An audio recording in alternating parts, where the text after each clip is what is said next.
para tanggalin na natin ang systems laws na pinapasa sa consumer. Ano ko lang dyan is that it takes time lang ate because we have to improve our systems para mawala yung system sa technical side.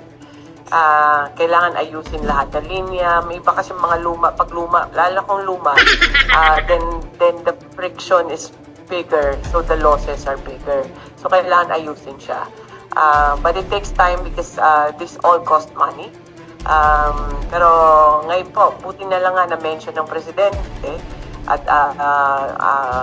he gave the directive because everybody now, whether from generation to distribution, sine-check na nila yung system nila kung saan yung improvements na kailangan para mawala ang technical loss and non-technical.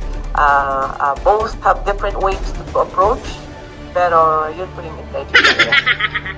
Praise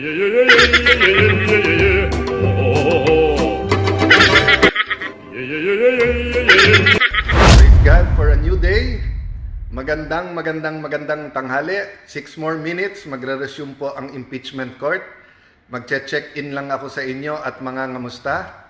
Sa akin na Facebook friends and family, magandang tanghali sa inyong lahat. I hope you had a good lunch. Don't forget po, lalo dito sa Metro Manila and parts of Luzon, magdala po ng raincoat, ng umbrella. Yung mga bata, make sure hindi magkasakit. Medyo the next few days daw ay rainy, no? So sa aking pangangamusta sa inyong lahat, may konti lang po akong update. But we always start with praising God, di ba? So we thank God today sa lahat po ng trabaho. Kahapon po, magandang news yung sa Magna Carta for barangay health workers. Mamayang hapon, ang topic naman dito sa Senate ay yung naman sa nutrition, di ba? At napaka-importante, magkakabit itong dalawa sapagkat ang isa sa pinakamalaking hamon o struggle po natin ay yung pong pagkabansot or stunting na halos 1/4 po ng Pilipino ay may threat o kaya may possibility na magkaroon ng stunting. Maaring sa inyong mga lugar, lalo po sa highly urbanized cities, hindi nyo napapansin to kasi may mga lugar na napakataas ng incidence ng stunting. Lani Cayetano, my partner, wife, lover, love, good afternoon to you. Thank you for watching. May oras ka pala. So tamang-tama, nakita ko si Lani.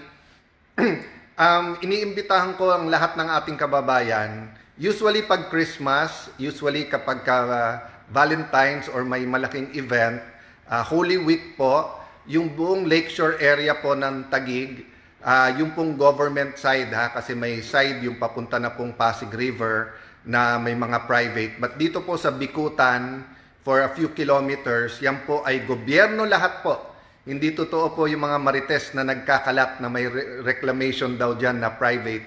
Yan po ay gobyerno lahat at yan po ay ginawang series of parks, iba't iba pong mga mga parks na para lahat sa tao na libre po ang paggagamit nila. Iniimbitahan ko po kayo kasi yung meron pong isang Senator Judge Troll, yan. Yung Senator Judge Troll na yon ay trinotroll ako halos araw-araw, pero panay marites or panay inconclusive, ika nga, argumentative, hearsay. Lahat ng narinig nyo po dito, objection, vague. Objection, argumentative. Objection, hearsay, ang mga pinagsasabi rather than iiwan na sa tamang ahensya ang pag-iimbestiga. So ngayon naman po ang sinasabi ay yung mga park na yan ay kukunin ng national government. So I have had the blessing po ng aking ama ay naging assemblyman ng Taguig Pateros Muntinlupa ng 1984 at ako naman po ay naging konsehal ng 1992, naging vice mayor, kongresista 4 na beses, diyan po sa siyudad ng Taguig at Pateros. So, yung history po niyan na ilan administrasyon na po ay alam natin. In fact, ang una-una kong privilege speech po ay yung LLDA. I see the Laguna Lake, I see the authority, but where is the development? So, kung gustong tignan po ni Senator Lacson, ang ating pong Senator Judge Troll, ang development dyan sa lake, he is most welcome. Kung gusto niya medyo kalkalin yung ginagawa ng LLDA, why not po? In fact, di ba, tinatanong ko sa DPWH at saka DPWH at DOTR, bakit yung Lakeshore na road na inapprove, I think sa Koreano inutang ngayon, bakit walang railway at kumpleto ba to sa mga environmental impact, di ba? Pero dito po sa side ng Taguig, nakatatlong administrasyon na po yan. Aquino, Duterte, Marcos, gobyerno po ang gumagawa. So the coordination is government to government. Mostly po yan ay national government. So wag kayong mag-alala mga taga-Taguig, hindi po kayo mawawalan ng park. Pagka yan po ay inungkat, makikita po na dahil po sa local government from the barangay to the city, to the national government, na protektahan yung lugar na yan kasi naagaw po yan. Kung hindi po mga sindikato, may mga informal settler din nung araw, pero meron din po mga sindikato, whether they're marami pa isa-isang tao na kinakamkam ang lupa dyan sa may Lakeshore. Kaya minabuti po ng napakaraming ahensya, actually napakaraming secretaries na ang pumunta dyan at matataas na opisyal ng gobyerno at lahat sila nagagandahan.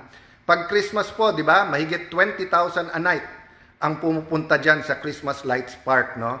So mga kababayan, thank you Lord. Thank you unang-una sa Panginoon. Thank you Lord. Pangalawa sa inyong lahat, sa inyong suporta, sa inyong prayers. Doon sa nagdududa, thank you sa inyong benefit of the doubt. But pumunta kayo kasi makikita po nyo. Hanapin nyo yung pondo, hanapin yung project, nandun po talaga. So dinadaan tayo sa hearsay, sa vague, sa argumentative.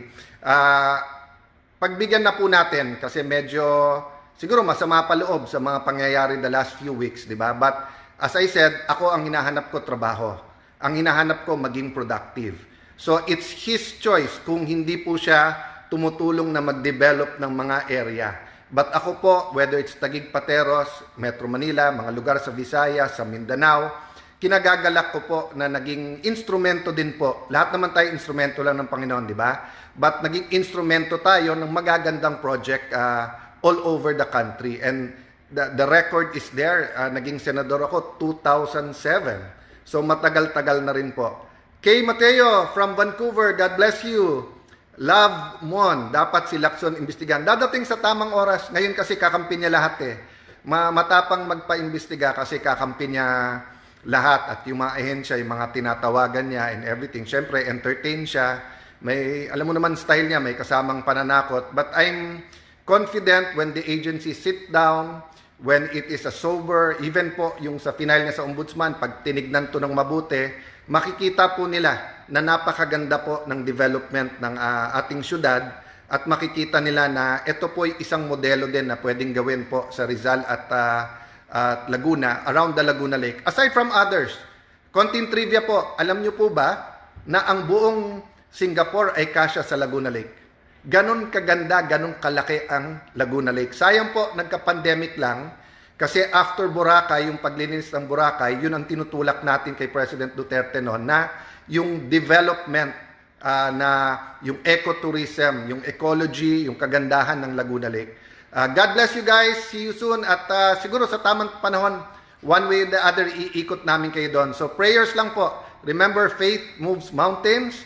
And tandaan nyo po, no, yung kung ano ang itsura. Ang akala po ata kasi ni Senator Lacson, yung Taguig of 30, 40 years ago, yan pa rin ang Taguig ngayon. Ang alam niya lang ata po sa Taguig ay BGC lang, kasi hindi niya alam yung ibang lugar. Hindi niya nakikita na nag-rise up na po ang mga kababayan natin sa Taguig, whether yan ay sa Embo, yan po ay nasa Katipasan, yan po ay nasa may Lower Bikutan. God bless you guys. See you soon.